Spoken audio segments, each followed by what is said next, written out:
सो hey guys, welcome back again. So today आज मैं लेके आया हूँ चैप्टर नंबर 2। नाउन हमारा खत्म हो चुका है और अब जो हमारे पास है वो है प्रोनाउन। लेकिन आप सोच रहे होगे पीछे ये भाई साहब कौन है, लेकिन ये कुछ नहीं है, ये बस आपके मोटिवेशन के लिए मैंने रखा हुआ है। अब इसको देख कर डर मत जाना यार। यहाँ पे लिखा हुआ है self discipline makes all things possible. अगर कोई चीज़ डिसिप्लिन वे में चल रहा है ना, मैं जैसे अपने आइडियल की बात करूं तो एपीजे अब्दुल कलाम साहब ये लाइन बोलते थे कि परसेवरेंस रहना, डेडिकेटेड रहना किसी काम को लेकर के ही आपको उस फील्ड में मास्टरी बनाता है। तो मैं हमेशा सभी को बोलता हूँ यार, जो भी चीज़ करो ना इसमें मन पूरा लगा दो। जैसे मुझे पढ़ाने में बड़ा मजा आता है, तो मैं इस काम को चाहे मुझे 12 घंटे स्टूडियो से लेकर के ऑफलाइन क्लासेस करना हो, अपने पर्सनल एक्टिविटीज़ हो, लेकिन जो भी हो मुझे मन बढ़ा जाता है, उतना नहीं थकता। लेकिन अगर कोई मुझे दूसरा काम दे दे तो मुझे ऐसा लगता है मौत आ गया हमारा। तो सेल्फ डिसिप्लिन रहो किसी भी चीज़ को लेकर के, डेडिकेटेड रहो कि मुझे ग्रामर खत्म करना है तो करना है। यहाँ ब्रांच में जब भी रहता हूँ इतने कंसर्न सुनने को मिलते हैं, सर ये हुए वो, क्योंकि स्टूडेंट्स इतने सारे ऑफलाइन में भी आते हैं ऑनलाइन भी आते हैं, तो बहुत सारे प्रॉब्लम्स। इसलिए बोलता हूँ सेल्फ डिसिप्लिन, थोड़ा थोड़ा फ्रैक्शन में पढ़ो। We are not a means regular student की चीज़ें बहुत अच्छे तरीके से कर ले, no we are average student, तो टुकड़ा टुकड़ा में भी करो ना। और मेरी तो लहजे में एक बात बोलता हूँ, डॉक्टर क्यों आपको दवाई 3 टाइम खाने को बोलता है? ताकि दवाई आपको सूट करे। एक बार में खा ले तो फिर हजम भी नहीं होगा और सेहत बिगड़ जाएगा। इसलिए पढ़ाई भी इसी तरीके से टुकड़ा टुकड़ा करके लो, थोड़ा थोड़ा सा पढ़ो और make your own strategy. Toppers की स्ट्रैटेजी कुछ और होती है, कई सारे लोग की कई सारी बातें सुनते हो आप लोग, सबकी बातें अलग अलग हैं, सुनना किसी का नहीं है। खुद की सारी प्रोग्राम बनाओ, एक टू डू लिस्ट बनाओ और उसको फॉलो करो। तो ये है हमारा 2nd चैप्टर। आइए शुरुआत करते हैं 2nd चैप्टर का। इस भाई साहब को मैंने शुरुआत में लगा दिया, बोलोगे सर का चेहरा क्या अलग दिख रहा है क्या? ये नहीं, मैं नहीं हूं, दूसरा आदमी। ये रहा हमारा चैप्टर। देखो चैप्टर क्या है, pronoun and its types. Pronoun and its types. तो देखो क्या क्या हो सकता है, एवरीथिंग, सारी बातों को करते हैं हम लोग। कौन कौन सी बातें हैं कि हम लोग प्रोनाउन भी सीखेंगे और इसके टाइप्स को भी सीखेंगे। चलो अगले स्लाइड पे चलते हैं। अगला स्लाइड क्या है, तो ये रहा प्रोनाउंस। यहां पे एक लाइन लिखा हुआ है विच सक्सीड्स नाउन्स। एक ऐसा वर्ड होता है प्रोनाउन जो क्या करता है, सक्सीड करता है। किसको सक्सीड करता है फ्रेंड्स? नाउन को। अब हम लोग ना एक बात को सुनेंगे, मैं एक बात बताता हूं, वाई वी नीड प्रोनाउन। आखिर प्रोनाउन की जरूरत पड़ी क्यों? ध्यान पूर्वक सुनिएगा, आखिर प्रोनाउन की जरूरत पड़ी क्यों? जब नाउन से काम निकल रहा था तो प्रोनाउन की जरूरत क्यों पड़ी? तो मैं इसका आंसर एक आप ही के लहजे में देता हूं। ये जो फोन दिख रहा है, कवर मत देखना, फिर आप लोग शुरू हो जाओगे सर कवर क्यों नहीं बदलते आप। कवर मेरा ऐसे रहेगा जब तक फोन रहेगा। ये अभी व्हाइट था, अभी फिलहाल रेड रेड दिख रहा है। जब तक ये ब्लैक होके फटेगा नहीं, मैं नहीं फेंकूंगा इसको। Jokes apart, back to the point. मैंने क्या बोला, why we need pronoun, pronoun की जरूरत पड़ी क्यों? तो एक लाइन में आपको समझाने की कोशिश करता हूं। जैसे ये मेरा फोन है, इसका नाम है वीवो का कोई प्रो वर्जन है। प्रो क्या होता है, कोई भी चीज प्रो में क्यों आता है? जैसे अगर इससे भी नहीं समझो तो एक और वर्जन समझाता हूं, iPhone pro, iPhone 16, iPhone 16 pro. आखिर वो प्रो लाते क्यों है? तो उनकी मार्केट स्ट्रैटेजी है। उनकी मार्केट स्ट्रैटेजी ये है कि पहले बार में उस फोन में सारा फंक्शन नहीं दे देना है, वरना फिर कस्टमर आएगा नहीं। तो कुछ क्वालिटीज को वो छिपा लेते हैं और उसी का अपडेट वर्जन ला करके प्रो में डाल करके दे देते हैं आप सभी को, फिर बिक जाता है। एक नया मार्केट स्ट्रैटेजी हो गया। अब ग्रामीरियन को कोई प्रोडक्ट सेल थोड़ी करना था जो इस प्रो को बनाया, तो आखिर इसके बनाने के पीछे का पर्पस क्या था? तो आइए मैं पहले ये बताता हूं कि why we need a pronoun, आखिर प्रोनाउन की जरूरत पड़ी क्यों मुझे। तो देखो आंसर ध्यान से सुनिएगा। बेसिकली एक सब्जेक्ट, एक सेंटेंस जब भी बनता है उसमें एक सब्जेक्ट होता है और उस सब्जेक्ट का जो मेन काम करता है वो नाउन होता है। तो बेसिकली जब कोई लाइन बहुत सारे आ जाए तो एक पैराग्राफ बन जाता है, एक कहानी बन जाता है और कहानी में जो सब्जेक्ट है वो बार बार यूज होता है। जैसे मैं एक कहानी सुनाता हूँ। राम एक लड़का था, राम अयोध्या का एक लड़का था। राम के 4 भाई थे, राम के 3 माएँ थी। राम के पिताजी का नाम दशरथ था। राम शिक्षा लेने चले गए थे, का क्या नाम था भाई उनका जी, अपने गुरुजी के पास। फिर वो चले गए सीता माँ के स्वयंवर में, जहाँ जो है अननेसेसरली वहाँ पे इवेंट्स में पार्टिसिपेट करते हैं और शादी हो जाती है। राम ये थे, राम वो थे, राम ये वो, दिस दैट, मतलब हर जगह पर आपको राम राम राम राम सुनाई दे रहा होगा। राम वनवास में चले गए, रावण को वध किए, राम वापस अयोध्या आ गए। तो बार बार क्या आ रहा है, राम आ रहा है। सर इसमें गलती क्या है? गलती कुछ नहीं है, बस सेंटेंस की जो खूबसूरती है वो डिक्रीज कर गई। पता है क्यों? The repetition of noun will decrease the beautiness of a sentence. मेरे लाइन को ध्यान से सुनिएगा। The repetition of noun will decrease the beautiness of a sentence. एक वाक्य की खूबसूरती को छीन लेता है रिपीटेशन ऑफ नाउन। तो ग्रामेरियन को लगा एक ऐसा वर्ड आना चाहिए जो इस नाउन के बदले यूज हो, इस नाउन के बदले यूज हो और इसकी खूबसूरती बरकरार रहे। तो क्या जैसे हुआ कि जब कभी भी नाउन बार बार रिपीट होगा तो उसके बदले आप एक नया वर्ड यूज कर सकते हो। जैसे मैंने बोला राम एक लड़का था, एक बार राम का यूज मैंने कर दिया, उसके बाद नाउन इंट्रोडक्शन के बाद आप प्रोनाउन का यूज कर सकते हो। यही इसका आधार है। तो एक बार मैंने नाउन यूज कर दिया कि राम का जन्म हो गया, अब राम के बदले एक वर्ड बना जिसका बोला गया ही, HE ही। अब आप इसका यूज कर सकते हो कि Ram is a boy, he has three mothers, he has his father name is Dasharath, he has three siblings also। तो ये इस तरीके से ही अब इसके लिए आएगा। जो राम राम आ रहा था वो अब ही आएगा। इसका मतलब क्या होगा कि सेंटेंस की जो ब्यूटी है वो अभी भी फ्लो में चल रही है, और जो ब्रेकआउट हो रहा था राम राम यूज करने से वो अब खत्म हो जाएगा। तो ये कहानी खत्म करते हैं, वापस बैक टू द बेसिक आते हैं कि प्रोनाउन का यूज क्यों हुआ, प्रोनाउन बना क्यों। तो इसके पीछे का जो रीजन था वो ये था बंधु कि प्रोनाउन का यूज इसलिए किया गया कि आप नाउन के रिपीटेशन को क्या करें, घटा सके। आप अगर इसका संधि विच्छेद भी करोगे, संधि विच्छेद समझते हो, मतलब बाइफर्केशन भी करोगे, तो बाइफर्केशन में आपको मिलेगा pro plus nouns, pro plus nouns. Pro का मतलब पहले मत समझना, प्रो का मतलब समझना in place of, in place of. Pro का मतलब होता है इन प्लेस ऑफ किसका, in place of nouns, in place of nouns. संज्ञा के स्थान पे जिसका प्रयोग होगा उसी को हम लोग क्या बोलेंगे, प्रोनाउन बोलेंगे। ठीक है। या फिर मैंने किसी पुस्तक में पढ़ा भी था, ये होता है अपडेटेड वर्जन, अपडेटेड वर्जन किसका, updated version of noun, updated version of noun. Noun का जो अपडेटेड वर्जन है उसे ही हम लोग क्या बोलते हैं, प्रोनाउन बोलते हैं। तो आई गेस समझ में आ गया होगा कि जो प्रोनाउन है ये इन प्लेस ऑफ नाउन आता है या नाउन का अपडेटेड वर्जन कहलाता है प्रोनाउंस। तो चैप्टर आई गेस क्लियर हो गया होगा। जब भी आप थंबनेल बनाओगे अपने चैप्टर का पहला इंटरफेस वो यही लिख लेना। ठीक है, चलो अगर समझ में आ गया तो चलते हैं अगले स्लाइड पे। देखो इस भाई साहब को मेरे से ही प्रॉब्लम हो जाता है, पता नहीं क्यों। जब भी क्लास लेने आओ ये जब तक मुझे तकलीफ नहीं देगा इसको सुकून नहीं है। चलो कोई नहीं, वी विल एडजस्ट। आदत से हो गई अब इन सारी चीज़ों से, है कि नहीं। चलो भाई साहब आ जाओ तुम।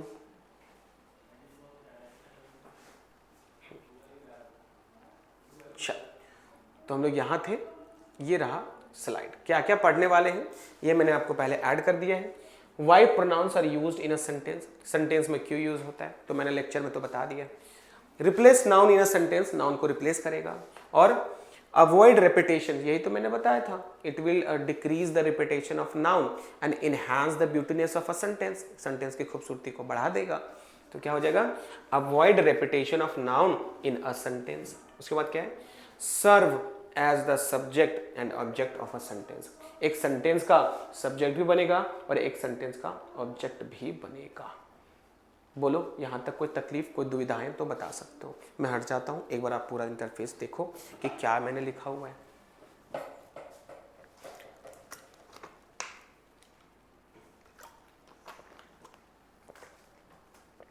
Why pronouns are used in a sentence? So replace noun in a sentence, avoid repetition of noun in a sentence, serve as the subject of object of a sentence. देखिए नाउ आई देखिए क्या है बाकी की चीज। ये रहा अगला पेज, और ये एक ऐसा पेज है जो मैं सभी को बोलता हूं भाई, दिख रहा है ना अच्छे से, दिख रहा है ना, कुछ कट रहा है मेरे ख्याल से ना, कुछ नहीं कट रहा है, सारी चीज़ें ठीक है। हाँ अब ठीक है, या this is okay I guess. हाँ तो मैंने क्या बोला, ये वो चार्ट है ना जो आने वाले कई सारे चैप्टर्स में यूज़ होगा, और ये आपको फिंगर टिप्स पे याद रखना है, ऐसे वैसे नहीं, एकदम फिंगर टिप्स पे, कि ऐसे बोलूँ और ऐसे आंसर आ जाए, मतलब हलवा बन जाए ये दिमाग में इतना तेज तरीके से चला जाए कि बोर फील ना हो, जो भी सर पूछे तुरंत आंसर आ जाए। इस चार्ट को मजाक में मत लेना, बहुत ही इंपॉर्टेंट चार्ट है। इसमें कुछ चीज़ें हैं जो मैंने अवॉइड की हैं, तो मैं चाहूँगा आप जब भी फेयर करोगे इसका अच्छे तरीके से एक नोट फ्रेमिंग कर लेना, और जहाँ आपका स्टडी टेबल है वहाँ पे इसका एक फ्रेमिंग चिपका करके मिस रख लेना, ताकि आप जब भी उसको देखो वो रिपीट होता रहे। शुरुआत करें, आज देखो तो ध्यान से सीखिएगा इस पॉइंट्स को जो मैं अभी आपके साथ शेयर करने वाला हूँ। आजा भाई, देखो क्या, तो थोड़ा साइड कर देता हूँ समझ में। तो आप सभी को पता है ये तो है तो ग्रामर का चैप्टर, तो बताना तो मुझे सब कुछ चाहिए। आइए बताता हूं। बचपन में आपने हिंदी में सुना होगा कारकों की संख्या, जिसको इंग्लिश में बोलते हैं नंबर ऑफ केसेस। तो उस समय कारकों की संख्या जो बताई जाती थी वो बताई जाती थी इस तरीके से कि क्या, कि कर्ता ने कर्म को करण से, कुछ ऐसा हम लोगों ने सुना था, something and all that, we forgot all those lines, but yeah we still remember कि वो सारी चीज़ें थी। तो वही जो कारक थे अब इंग्लिश में आपके पास आ गए। क्या हो topic? So we call them cases. हम लोग उसको क्या बोलते हैं? We call them cases. हम लोग उसको केसेस बोलते हैं। अभी केसेस क्या होता है? केसेस का मतलब होता है कारक। अभी इस कारक का जो नंबर्स है वो यहाँ पे क्या हो सकता है, यही मैं आपके साथ शेयर करूंगा। अगर कोई पूछे आपको बाबू कि नंबर ऑफ केसेस कितना होता है, तो बोलना 3 तरीके के केसेस होते हैं। कौन कौन से केसेस होते हैं ये मैं बताऊंगा ही, लेकिन सबसे पहला बात जो आपको याद रखना है कि नंबर ऑफ केसेस कितने होते हैं। तो याद रखिएगा नंबर ऑफ केसेस जो होते हैं, यहां मैं लिख देता हूं, नंबर ऑफ केसेस जो होते हैं वो 3 होते हैं। 3 केसेस होते हैं, 3 केसेस। अब वो 3 केसेस होते क्या क्या है, आइए मैं आपको बताने की कोशिश करता हूं। 3 तरीके के केस होते हैं। तो 3 केस कौन कौन से हैं यहां से लिखा हुआ है, देखो। ये जो पर्सनल प्रोनाउन है आप इसको बोल सकते हो कि ये सब्जेक्टिव केस है। अच्छा दिख रहा है रेड? नहीं, कुछ और कलर चेंज करूं क्या? Is this?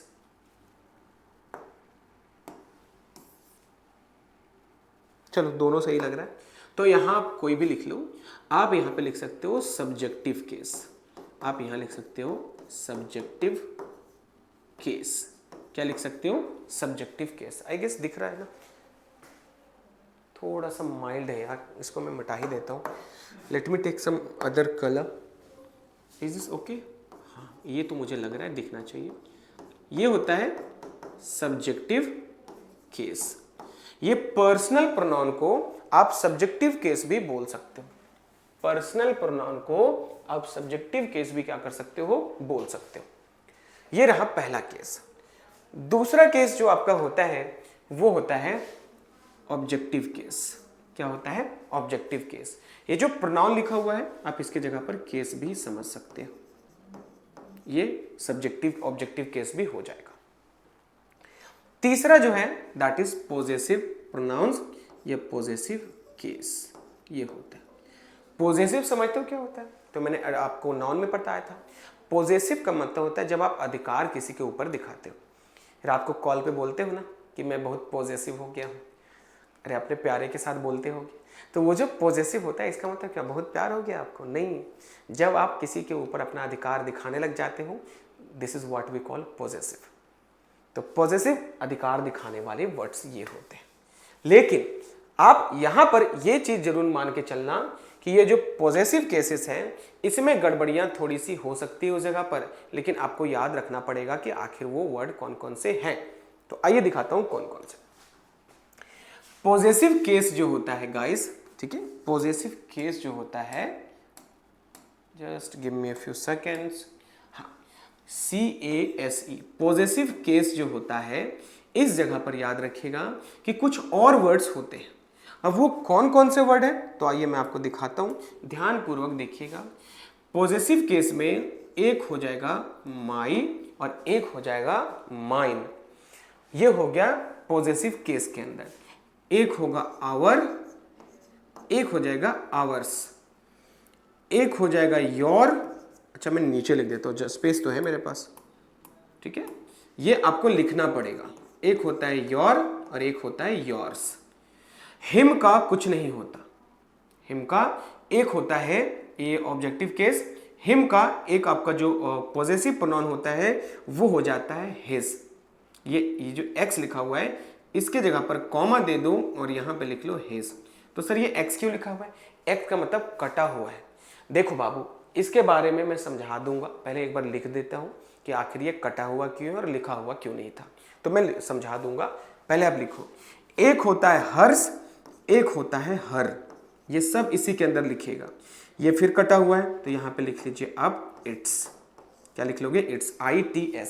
इट्स को लेकर के बहुत बड़ा एक डायलेमा होता है लोगों में। मैं आपको इट्स को लेकर के कंप्लीट चार्ट आपको बता दूंगा। और अभी जो मैं रफ कर रहा हूं, ये जो कल क्लास लेके आऊंगा उसमें ये पूरा मैं फिर से लिख करके वापस ला दूंगा। अभी मैं जानबूझ के नहीं दे रहा हूं ताकि आप इसमें देख सको, वरना आप सीधा आप लोग शॉर्टकट अपनाने के चक्कर में रहते हैं। इट्स को लेकर के क्या डायलेमा है सर? तो मुझे स्पेस चाहिए तो मैं इधर लिखता हूं, ध्यान से देखिएगा। एक होता है ITS, एक होता है IT'S। तो याद रखिएगा ये जो ITS है, ITS, इस चीज को ध्यान से देखिएगा। ITS ये अपोस्ट्रोफी जो पॉजेसिव होता है ये इट का होता है, लेकिन IT'S का मतलब होता है इट इज या फिर इट वॉज। इट इज या फिर क्या होता है? It was. तो एपोस्ट्रोफी S के साथ इट इज, इट वॉज, और सिर्फ S एपोस्ट्रोफी के साथ नहीं रहेगा, इसका मतलब होता है पॉजेसिव। किसका? इट का। आगे क्या है? एक है दे का देयर्स भी होता है और दे का क्या होता है? दे भी, देयर भी होता है। स्पेस तो है, नीचे लिख देता हूं, THEIR। ये मेरा दो वर्ड्स होता है, एक देयर्स होता है और एक देयर होता है, एक देयर्स होता है और एक देयर होता है। समझ में आ गया सभी को? अब अगर समझ में आ रहा है तो एक बार मैं हट जाता हूं स्क्रीन से, एक बार ध्यान से देखोगे। ये केस विजिबल है ना? हाँ, CASE। आज सिर्फ देखो, समझा दे रहा हूं, कल मैं लिख के भी दे दूंगा, टेंशन नहीं लेने का।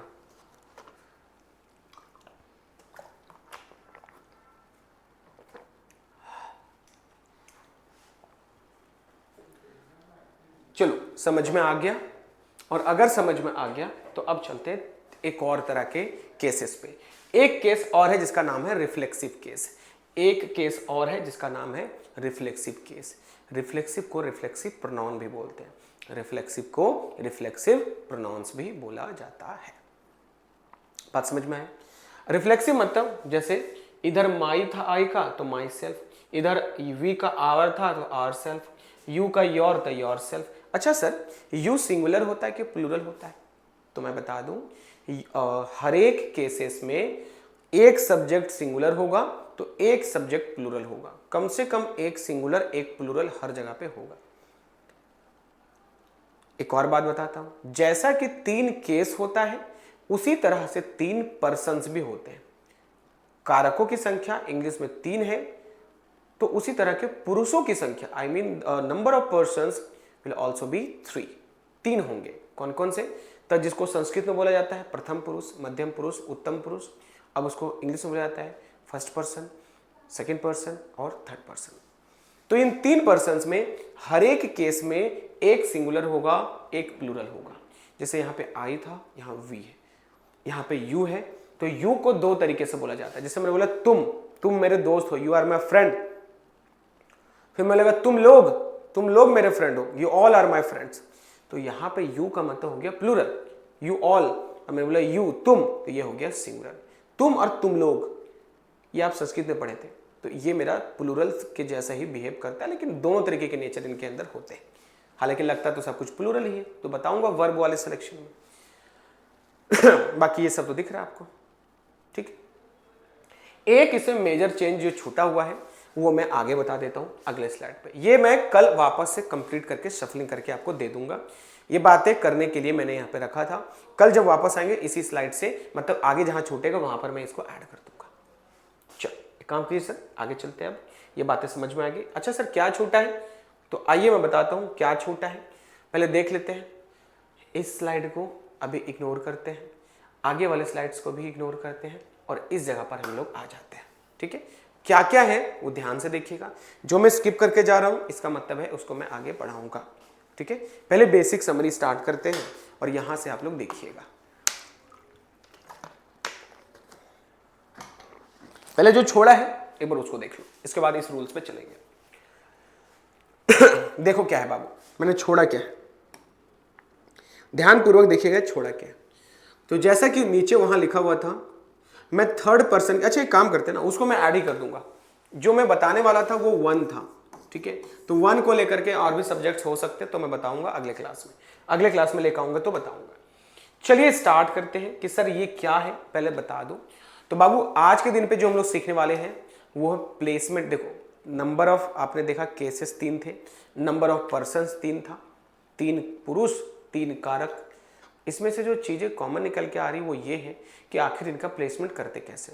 तो इतना दिन से तो प्लेसमेंट करके ही बोलते थे, तो फिर हम लोग क्यों अब प्लेसमेंट सीखेंगे।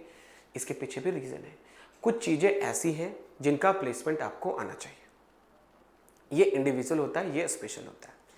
तो आइए दिखाता हूं। सबसे पहले हम लोग सीखेंगे नंबर ऑफ जो है केसेस में वो किस, सॉरी नंबर ऑफ जो प्लेसमेंट ऑफ पर्सन्स है, जो नंबर ऑफ पर्सन्स थी उसमें से प्लेसमेंट ऑफ पर्सन सीखेंगे कि आखिर कुछ स्पेशल केसेस में प्लेसमेंट ऑफ पर्सन्स होता कैसे। तो इसको बताने के लिए मुझे आपके साथ कुछ बातें शेयर करनी पड़ेगी, तो ध्यान से सीखिएगा। जब कभी भी सेंटेंस में नोट्स बनाइएगा तो जरूर कहीं कोना में चिपका करके एक प्रॉपर नोट जरूर बनाइएगा, क्योंकि लोग बोलते हैं भाई नोट्स में क्या ये छोटी मोटी बातें लिखना। तो मेरे भाई नौकरी आपका, कॉपी आपका, मेहनत आपकी, तो शर्माना क्यों। एक अच्छे तरीके से जो भी नहीं आता कॉर्नर में चिपका दीजिएगा। तो इस रूल को लिखने से पहले कुछ बातें मैं आपको बता दूं। एक होता है नेगेटिव सेंटेंस, एक होता है नेगेटिव वाइब्स। अब ये नेगेटिव वाइब में क्या फर्क है, नेगेटिव सेंटेंस में क्या फर्क है। तो वाइब्स और सेंटेंस में बहुत ड्रास्टिक चेंज है। जानना चाहोगे क्या, देखो जैसे मैंने बोला जिधर को विचार नकारात्मक हो वो नेगेटिव वाइब्स होंगे, और जहां सेंटेंस नेगेटिव हो जाए, आई मीन सेंटेंस में अगर नॉट आ जाए तो उसको बोलेंगे negative sentence. Let me remind you with an example. एक एग्जाम्पल मैं लेता हूं, फिर आपको ज़्यादा अच्छे से समझ में आएगा। जैसे मैंने बोला Ram is not an honest man.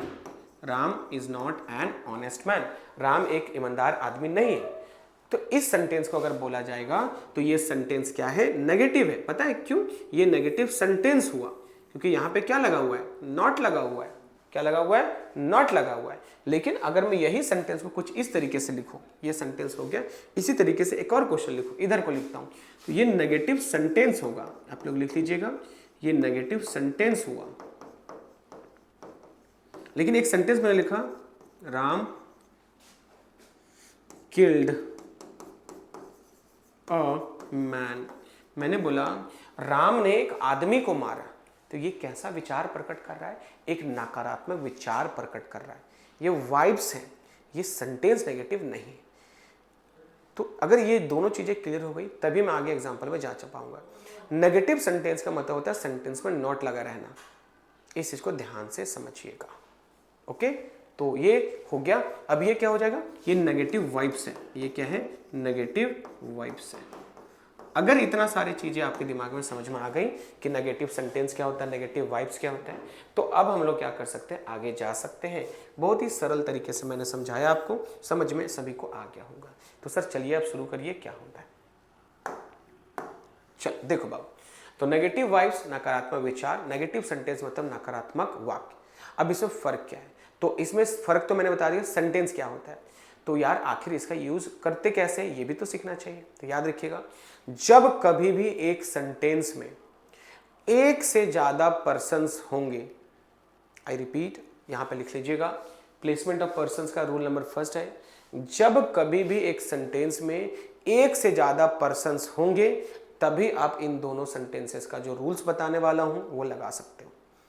I repeat again, when a sentence has more than one persons, in that case we should place the placement of negative and positive vibes. अब आपको वहां पे नकारात्मक और सकारात्मक विचार देखने हैं, नकारात्मक और सकारात्मक विचार देखने हैं, ना कि आप ऐसे करो कि सेंटेंस में नेगेटिव था तो सर ने बोला था नेगेटिव तो लगा दो। नहीं भाई, वाइब्स देखना है, सेंटेंस नहीं देखना है। तो चलिए शुरू करते हैं, क्या है सेंटेंस। तो अगर किधर को नेगेटिव वाइब्स जनरेट हो जाए, और अगर नेगेटिव वाइब्स जनरेट हो जाए और उधर को आपको क्या करे, एक से ज्यादा पर्सन दिखाई दे, तो वहां पर first person, second person, third person सबसे पहले प्लेस होगा।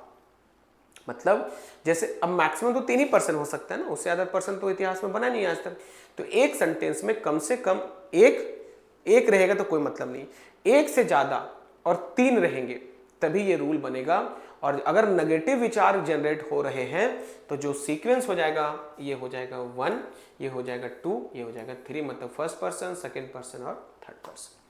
सर विथ एग्जाम्पल बताइए। तो विथ एग्जाम्पल मैं आपको बताता हूं, जैसे कि यहाँ पे एक सेंटेंस यहाँ पे देखिए लिखा हुआ गोल्डन कलर में कि ही, I and you have killed a man. अब किसी को मारना तो पॉजिटिव विचार प्रकट थोड़ी हो रहा है, नकारात्मक विचार प्रकट हो रहे हैं। इसका मतलब ये है कि यहाँ पर ही, I and you have killed a man, ये जो सेंटेंस है यहाँ पे नकारात्मक विचार प्रकट हो रहा है। किसको देख करके जज किए, तो किल्ड को देख करके जज किए। तो यही इसका क्लू है कि जब कभी भी नकारात्मक और सकारात्मक विचार जज करोगे तो वर्ब विल टेल यू कि ये पॉजिटिव वाइब्स है कि नेगेटिव वाइब्स है। तो कितने पर्सन से काम करने के लिए, 1, 2, 3। मैंने यही तो बोला था कि जब एक से ज्यादा लोग आ जाए और अगर नकारात्मक विचार जनरेट करे, नेगेटिव विचार जनरेट करे, तो सीक्वेंस विल बी लाइक 1, 2, 3।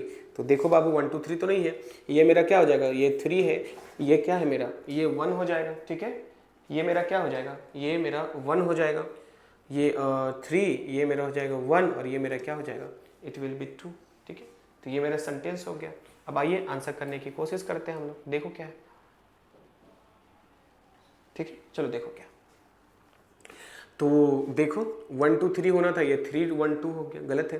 तो पहले क्या करो, पहले आप ले आओ 1 को बाहर, 1 क्या हो जाएगा, आई हो गया बाहर, फिर 2 होना चाहिए यू, फिर क्या हो जाएगा थर्ड ही, अब जाके सही हो गया, I you and he have killed a man. क्या हो जाएगा, I you and he have killed a man, ये मेरा सही सेंटेंस हो जाएगा। Have you got my point? If yes then let's move forward, आगे चलते हैं हम लोग अगले क्वेश्चन पे। यहाँ पे 3 लोग हैं, ही, आई एंड यू, फिर से उसी तरीके से ये 3 है, ये 1 है, ये क्या है, ये 2 है। आर क्रुक्ड, ये सब के सब क्रुक्ड है। देखो मैंने अपने करियर में अगर 25,000 स्टूडेंट पढ़ाए, 30,000, 40,000 स्टूडेंट पढ़ाए, तो उन सारे स्टूडेंट के मुंह में एक बात तो बैठा दिया है कि सर का फेवरेट वर्ड है क्रुक्ड। दिस लाइफ या फिर दिस सोसाइटी इज जो बोलते हैं ना, भरा हुआ है इन सारे लोगों से। अब क्रुक्ड का मतलब क्या होता है ये भी तो सर मुझे बताओ, अभी तो मैं आपके स्टूडेंट्स को बता दो मुझे, तो मैं बता देता हूँ, मेरा फेवरेट वर्ड है ये। अब बोलोगे सर बहुत ही धोखे खाए हो आप लगता है, तो ये क्रूड का मतलब ही वही होता है, डबल फेस, चमैलियन, गिरगिट, कि आपके मुंह के पास कुछ और है, पीठ पीछे कुछ और है। तो इसलिए मैंने उन सारे लोगों से नाता ही तोड़ दिया है। अकेले रहो, मस्त रहो, खुश रहो, किसी से कोई उम्मीदें नहीं। तो क्रूड का मतलब होता है क्या, डबल फेस। यहां मैं लिख देता हूं, ये कई बार एसएससी में पूछा गया वर्ड है, डबल फेस, या फिर डिसऑनेस्ट बोल सकते हो, मुंह के पास कुछ और पीछे कुछ और। तो ये नकारात्मक विचार प्रकट कर रहा है, और अगर नकारात्मक विचार प्रकट कर रहा है इसका मतलब है जो सीक्वेंस हो जाएगा वो 3, 1, 2 को हटा करके 1, 2, 3, बी लाइक 1, 2, 3। तो सही आंसर हो जाएगा I, you and he are crooked. ठीक है, तो जब कभी भी नकारात्मक विचार जनरेट हो, आप उस जगह पर याद रखिएगा कि हमेशा आपको क्या रखना पड़ेगा, 1, 2, 3 का सीक्वेंस रखना पड़ेगा। चलो, तो ये बेसिक था, आई गेस आप सभी को समझ में आ गया होगा। सर चलिए आगे चलते हैं। अब सर सिर्फ नेगेटिव तो नहीं होगा ना, पॉजिटिव वाइब्स भी होगा, ऑब्वियसली पॉजिटिव वाइब्स भी होगा। चलो दिखाता हूं क्या होगा। ये रहा पॉजिटिव वाइब्स, और अगर पॉजिटिव वाइब्स रहेंगे तो सीक्वेंस क्या हो जाएगा, ये बातें आज के दिन में हम लोग सीखेंगे। तो पॉजिटिव वाइब्स यहां पे है 2, 3, 1 को लेकर के।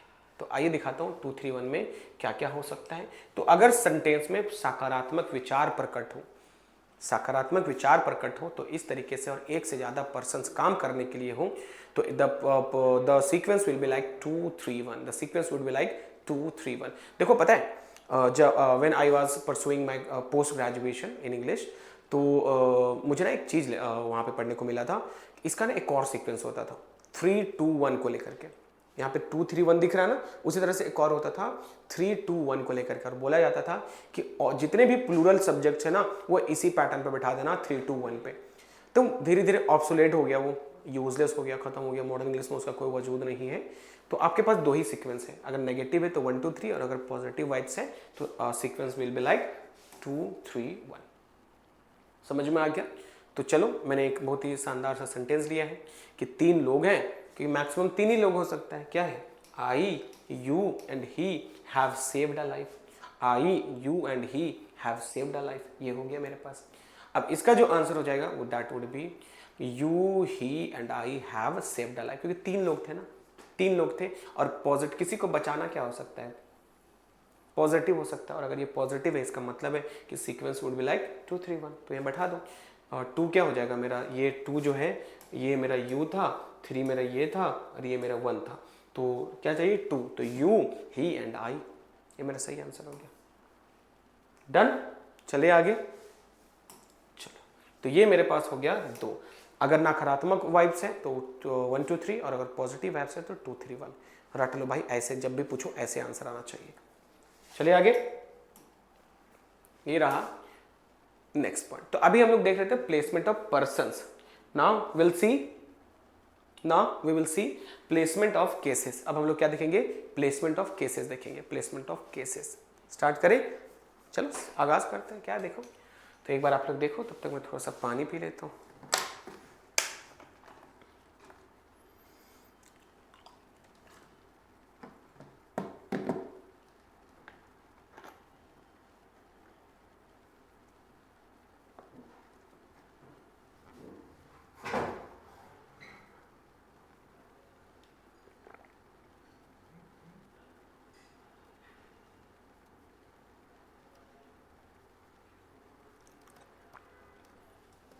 देख लिया आप सबने? देखो बाबू, तो ये आखिरी पॉइंट होगा आज का। मैं फ्रैक्शन में ही वीडियोस बनाऊंगा ताकि आप थको नहीं, एक बार पूरा सारा वीडियोस देखना पड़ जाए नहीं। फिर बाद में वीडियोस को मैं असेंबल कर दूंगा, जो फ्रैक्शंस वीडियोस हैं वो असेंबल कर दूंगा। अभी टुकड़े टुकड़े में ही पढ़ते हैं, आधे घंटा 45 मिनट्स का सेशन ले लेकर के। तो क्या है objective cases? It can be placed after verb and prepositions. तो यही इसका रूल है कि जो ऑब्जेक्टिव केसेस होते हैं, ऑब्जेक्टिव में क्या होता था, जो टोटल नंबर ऑफ सब्जेक्ट्स थे उनके, जैसे आई का मी, वी का आवर, वी का अस, सॉरी, तो वो जो ऑब्जेक्टिव केस होता है ना वो लगता कहाँ है? तो बेसिकली 2 इसके पोजीशन डिसाइडेड है। एक प्लेस होता है वर्ब के बाद और एक होता है प्रेपोजिशन के बाद। तो ये 2 वर्ड्स हैं जिनके बाद आपको ऑब्जेक्टिव केस लगता हुआ दिख जाएगा। ये 2 वर्ड्स हैं जिनके बाद आपको ऑब्जेक्टिव केस लगता हुआ दिख जाएगा। It can be place after verb and prepositions. तो ऑब्जेक्टिव केस या तो वर्ब के बाद दिखेगा या तो आपको प्रेपोजिशन के बाद दिखेगा। डन। यहां तक देखो क्या लिखा हुआ है, प्रेपोजिशंस के बाद कैसे लगेगा, ये यहाँ पे साफ साफ लिखा हुआ है, तो आप एक बार देखो। King has distributed all his wealth between you and ही। तो देखो बाबू, यहाँ पे चीजें याद रखना। आपके पास यहाँ पे एक राजा है, उसने क्या किया? डिस्ट्रीब्यूट कर दिया है अपने पूरे संपत्ति को बिटवीन। बिटवीन क्या है बच्चा? बिटवीन मेरा क्या है? प्रेपो है। बिटवीन मेरा क्या है? वो प्रेपो है। बिटवीन क्या है मेरा? प्रेपो है। और अगर बिटवीन मेरा प्रेपो है तो इसके बाद का जो वर्ड होगा, इसके बाद का जो वर्ड होगा वो मेरा हो जाएगा कौन से केसेस पे? तो ऑब्जेक्टिव केसेस पे। कौन से केसेस पे? ऑब्जेक्टिव केसेस पे। तो ही को यहाँ से उड़ा दीजिए और सही आंसर हो जाएगा it must be him. It must be him. तो जब कभी भी आपके पास ऑब्जेक्टिव केस आए, king has distributed all his wealth between you and him, between you and him, ये मेरा सही आंसर हो जाएगा। वही लिखा हुआ है, king has distributed all his wealth between you and him. तो एक एग्जांपल से ये बातें समझ में आ गई होंगी। एमसीक्यूज कराऊंगा मैं, 4 4 5 रूल्स हम लोग जब एक बार पढ़ लेंगे उसके बाद इसके एमसीक्यूज की ओर हम लोग चलेंगे। ठीक है, चलो। तो ये रहा पहला पॉइंट। सर वर्ब के साथ तो बता दो। देखो यहाँ पे कुछ क्वेश्चंस हैं, कुछ अभी हम लोग प्रेपोजिशंस के साथ देखे थे, अभी हम लोग वर्ब्स के साथ देखेंगे। अभी हम लोगों ने प्रेपोजिशन के साथ देखा था, अभी हम लोग वर्ब्स के साथ देखेंगे। तो लिखा हुआ है दे किल्ड क्या लिखा हुआ है, दे किल्ड हिम। किल मेरा क्या है, वर्ब है, और वर्ब के बाद अगर ऑब्जेक्ट लगना रहेगा तो कौन सा केस लगेगा, ऑब्जेक्टिव केस लगेगा। कौन सा केस लगेगा, ऑब्जेक्टिव केस लगेगा। सिमिलरली यहाँ पे लिखा हुआ है माई ग्रैंड मदर टोल्ड मी, ये कौन सा केस है गाइस, ये ऑब्जेक्टिव केस है। अच्छा यहाँ पे अगर माई आ जाता तो क्या सही होता, पढ़ के देखो तो, my grandmother told my, no अजीब लग रहा है, my grandmother told me and interesting story होना चाहिए, ये एंड नहीं होगा, ये एन होना चाहिए, एन इंटरेस्टिंग स्टोरी। ठीक है, लास्ट क्वेश्चन देखो, the manager has given us lots of assignments. जो मैनेजर है ये हम लोग का क्या दिया है, बहुत सारे असाइनमेंट्स को दिए। तो यहाँ पर भी गिवन क्या है मेरा, एक वर्ब है, और वर्ब के बाद क्या दे रखा है, आपका ऑब्जेक्टिव केस दे रखा है। बोले बात समझ में आया। और यहाँ तक अगर समझ में आ गया तो दो चीजें मैं रिपीट कर दूं, ऑब्जेक्टिव केस हमेशा प्रेपोजिशन के बाद या वर्ब के बाद लगता हुआ दिखेगा आप सभी को। सर और कोई डिसाइड हो सकता है उसका जगह, तो मॉडर्न इंग्लिश में यही दोनों पोजीशन जो डिसाइडेड हैं, जब कभी भी ऑब्जेक्ट आना रहे तो इनके बाद ही आएगा। इस चीज़ को याद रखिएगा हमेशा से, ऑब्जेक्ट एक बहुत बड़ा पैटर्न है। बेसिक ऑफ इंग्लिश का वीडियो अगर नहीं देखे हो जाके देखो कि मैंने ऑब्जेक्ट बताया है, ऑब्जेक्ट कितना बड़ा रोल प्ले करता है। ठीक है, लेट्स सी अब क्या है भाई आगे। तो ये रहा आज तक, आज इतना ही शॉर्ट वीडियोस में बना रहा हूँ, 35 मिनट्स के आसपास हो रखे हैं। तो कोई नहीं, आप यहाँ तक वीडियोस को देखना, एक प्रॉपर नोट्स बनाना शुरू कर दो। फ्रैक्शंस में वीडियोस आएंगे और एकदम ब्रेकआउट करके पढ़ो। ध्यान रखना चीज़ों को पढ़ते वक्त, बताते वक्त आप पैनिक नहीं होना चाहिए। ठीक है, बिकॉज अभी हम लोग बहुत सा लंबा सफ़र तय करना है, ग्रामर का एक बहुत लंबा सीक्वेंस होने वाला है, क्योंकि मैं नहीं चाहता आपके 2.5-3 घंटे का, वो तो ऐसे भी आप दो ब्रेक करके ही देखोगे। तो जब इंस्टॉलमेंट में आएगा तो चीज़ें और थोड़ा रिफ्रेश होके मिलेगा आप सभी को, वरना पूरा वीडियोस एक बार लगा दूँ तो फिर आप सोचोगे सर 2.5-3 घंटे बढ़ाई, क्योंकि आप ऑब्वियसली सिंपली तो प्ले नहीं करोगे, या 1.5 या 2x में प्ले करके ही सुनते हो चीज़ों को। तो इसलिए बोलता हूँ थोड़ा सा आराम से फ्रैक्शंस में पढ़ना और अच्छे से प्रैक्टिस करो। ठीक है, अभी हम लोग फिर से लाइव जुड़ेंगे।